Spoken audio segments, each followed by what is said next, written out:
आपल्यासोबत बोलण्यासाठी राष्ट्रवादी काँग्रेस पक्षाच्या खासदार सुप्रिया सुळे आहेत. ताईंना पहिला प्रश्न आहे. पवारसाहेबांनी काल TV9 मराठीला आमच्याकडे एक इंटरव्ह्यू दिला. त्यामध्ये त्यांनी असं म्हटलं की तुमचा इंटरेस्ट हा महाराष्ट्रामध्ये नाही, संसदीय राजकारणात आहे.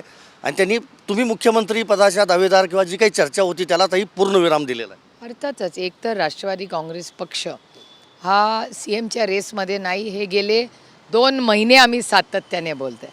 आमच्यामध्ये कन्सिस्टन्सी आहे आणि एकदा आम्ही एखादी विचारधारा किंवा एखादा निर्णय पकडला की आम्ही त्याच ट्रॅकवर आमची गाडी राहते. हे तुम्ही सगळ्या आमच्या इंटरव्ह्यूजमध्ये बघितलं असेल. त्याच्यामुळे 2 महिने आम्ही सातत्याने हेच बोलतोय, हे काही नवीन नाही आहे. दुसरी एक गोष्ट, अजितदादा म्हणतायत साहेबांनंतर मीच वाली आहे, लोकसभेला तुम्ही गंमत केली, आता गंमत करू नका असं बारामतीत बोललेले आहेत. हे अजित पवार आहेत.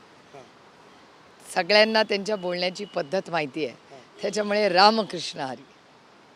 त्यावर काय म्हणजे वाली मीच म्हणजे ते स्वतःला साहेबांनंतर मीच वारस आहे असं सांगण्यात. एकतर कोणीही कुणाच्या नंतर मी असं भाष्य करत नाही. माझी इच्छा आहे माननीय मोदीजी आणि अमित शहांनी पण 100 नाही 200 वर्ष जगावं.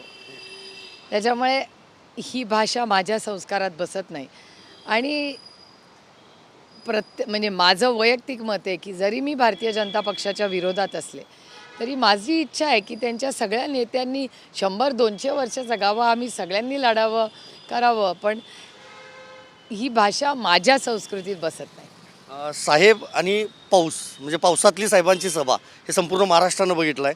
टीका होते. देवेंद्र फडणवीस देखील काल पावसात भिजले. ताई ते म्हटले की मतांचाही पाऊस पडेल. दुसरीकडे तावडे असं म्हणतायत की पाऊस बघूनच साहेबांची सभा त्या ठिकाणी ठेवली. बघा, जर शरद पवारांचं नाव घेऊन हेडलाईन होत असेल तर एका सशक्त लोकशाहीमध्ये तो अधिकार आहे ना. तेवढा अधिकार पण आता तुम्ही देवाभाऊ आणि विनोद भाऊंकडून घेणार का? इतना तो हक बनता आहे. नोमानींचा एक व्हिडिओ देवेंद्र फडणवीसांनी दाखवलेला आहे. होट जिहाद होत असेल तर धर्मयुद्ध लढावं लागेल असं ते म्हणतात. हे किती दुर्दैव आहे की हे विधानसभेचं इलेक्शन आहे. ह्याच्यात महागाई, बेरोजगारी, भारतीय जनता पक्षाने केलेला लपवलेला भ्रष्टाचार. आजच मी TV वर पाहिलं की वायकरजींना क्लीन चिट दिली. वायकरजींना तुमच्या TV9 चॅनलवर मी रडताना पाहिलेलं आहे. तुमच्याच चॅनलवर पाहिले, फार काही लांब नाही. जे वायकरजी आणि त्यांची कुटुंब तुमच्या चॅनलवर रडकुंडीला आलेलं मी स्वतः पाहिलं, या राज्याने पाहिलं. असं काय झालं? त्यांना क्लीन चिट मिळाली हे आम्ही आधी म्हणत होतो. पण एखाद्या सुसंस्कृत चांगल्या माणसाला त्रास द्यायचा, छळायचं, त्याच्या फॅमिलीवर रेड करायचं. जसं माझ्या 3 बहिणी विजया पाटील, रजनी इंदुलकर आणि नीता पाटील या तिघींवर रेड झाले. 5 दिवस, एक नाही 5 दिवस रेड. साध्या कष्ट करणाऱ्या माणसांवर रेड करायची, त्रास द्यायचा, आईस, इन्कम टॅक्स, CBI आणि EDच्या नोटिसेस पाठवायच्या आणि मग आपल्याकडे वळवून घ्यायचं त्यांना आणि आपल्या पक्ष ताकदीने वाढवण्याचा एक असा कॉपी करून पास करायचा प्रयत्न जो भारतीय जनता पक्ष करतो. हे दुर्दैवी आहे. अतिशय गलिच्छ राजकारण जे भारतीय जनता पक्षाकडून अपेक्षित नव्हतं. कारण का ओरिजिनल भारतीय जनता पक्ष जरी आमचे मतभेद असले तरी एक सुसंस्कृत पक्ष होता. अटलजी असतील, सुषमाजी असतील, किती आपल्या पुण्यात आज आहोत, प्रकाश जावडेकरांचा मी आवर्जून उल्लेख करेन.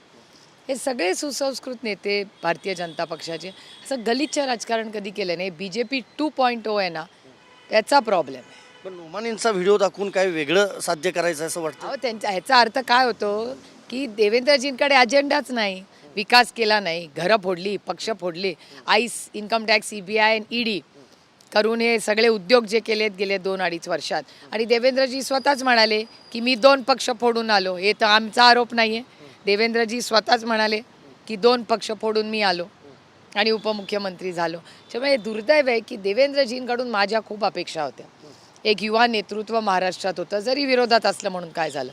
पण देवेंद्रजी ज्या पद्धतीने आज विकासावर बोलत नाहीत, महागाईवर बोलत नाहीत, भ्रष्टाचारावर बोलत नाहीत, ते बेरोजगारीवर बोलत नाहीत. मूळ मुद्दे आता इथे एक सर्वे घ्या, 10 लोक आपल्याकडे बघत आहेत की आज त्यांना खरंच काय महत्त्वाचं आहे. किती प्रचंड महागाई झाली आहे, किती प्रचंड बेरोजगारी झाली. त्यामुळे या सगळ्या मुद्द्यांना जे मूलभूत प्रश्न आहेत त्यांना बगल देऊन काहीतरी वेगळंच बोलायचं. ह्याचा अर्थच की आज भारतीय जनता पक्षाने त्यांच्या मित्रपक्षांकडे काही बोलायला राहिलं नाही. पण ताई, जरी फडणवीसांनी हे सगळं सत्तेसाठी केलेलं असलं तरी मी मुख्यमंत्री पदाच्या शर्यतीत नाही असं त्यांचं वक्तव्य आहे. आता ते होते का नव्हते हा त्यांचा प्रश्न आहे. पण मला असं वाटतं की मागच्या वेळेस ते पुन्हा येईन म्हणले होते. कदाचित त्यांचा पण कोण मीडिया ॲडवायझर असेल, काय माहिती आता. तो भारतीय जनता पक्षाचा अंतर्गत प्रश्न आहे. पण एक आहे, भारतीय जनता पक्षामध्ये बाकीच्या राज्यामध्ये जो नेता कष्ट करणारा असतो, ताकदवर असतो, त्याला नेहमी डावललं जातं. तुम्ही बघा राजस्थानमध्ये तसंच झालं, मध्य प्रदेशमध्ये पण तसंच झालं. त्याच्यामुळे भारतीय जनता पक्षाला एखादा नेता जेव्हा मोठा होतो ते खटकतं. त्याच्यामुळे ते चांगली लीडरशिप किंवा कष्टाळू लीडरशिप संपवण्याचा प्रयत्न हा भारतीय जनता पक्षाच्या केंद्र नेतृत्वाकडून वारंवार होतो. कदाचित हाच अन्याय जो मध्य प्रदेशमध्ये झाला, राजस्थानमध्ये झाला, कदाचित शक्यता नाकारता येत नाही की तोच अन्याय देवेंद्र फडणवीसांवर पण भारतीय जनता पक्ष होत असेल असं वाटतंय, जे काय चित्र दिसतंय. शेवटचा प्रश्न आहे, आपण दिल्लीत कायम भेटत असतो, पण शेवटचे 3 दिवस राहिलेले आहेत प्रचाराला. काय एकंदरीत अडीच दिवस राहिलेले आहेत, काय एकंदरीत वाटतं चित्र? हे बघा, आम्ही मूलभूत प्रश्न जे महाराष्ट्र आहेत, आम्ही परिवर्तन मागतो. आम्ही परिवर्तन का मागतोय?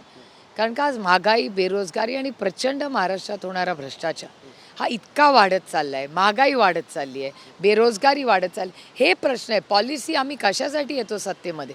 जर सत्तेत आलो तर ह्या मायबाप जनतेच्या आयुष्यात एक चांगला बदल घडवण्यासाठी येतो. म्हणजे इन्फ्रास्ट्रक्चर झालं पाहिजे, शिक्षण परवडण्यासारखं झालं पाहिजे, महागाई कमी झाली पाहिजे, बेरोजगारीसाठी आणखीन इन्व्हेस्टमेंट.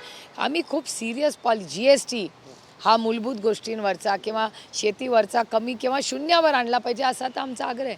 त्यामुळे आम्ही पॉलिसी आणि सेवेसाठी काम करतो आहे. दुर्दैव आहे की हे सत्तेसाठी आणि समाजांमध्ये कटुता वाढवण्यासाठी भारतीय जनता पक्ष आणि मित्रपक्ष काम करतात. आणि हाही युद्ध हे त्यांच्या मित्रपक्षात पण सुरू झाले. भारतीय जनता पक्ष पण डिवायडेड, त्यांचे मित्रपक्ष पण डिवायडेड.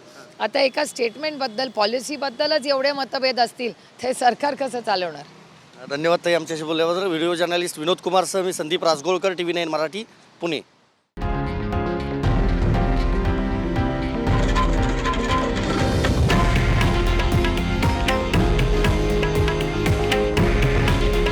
हे आहे देशातील नंबर 1 न्यूज नेटवर्क आणि आपण पाहत आहात TV9 मराठी.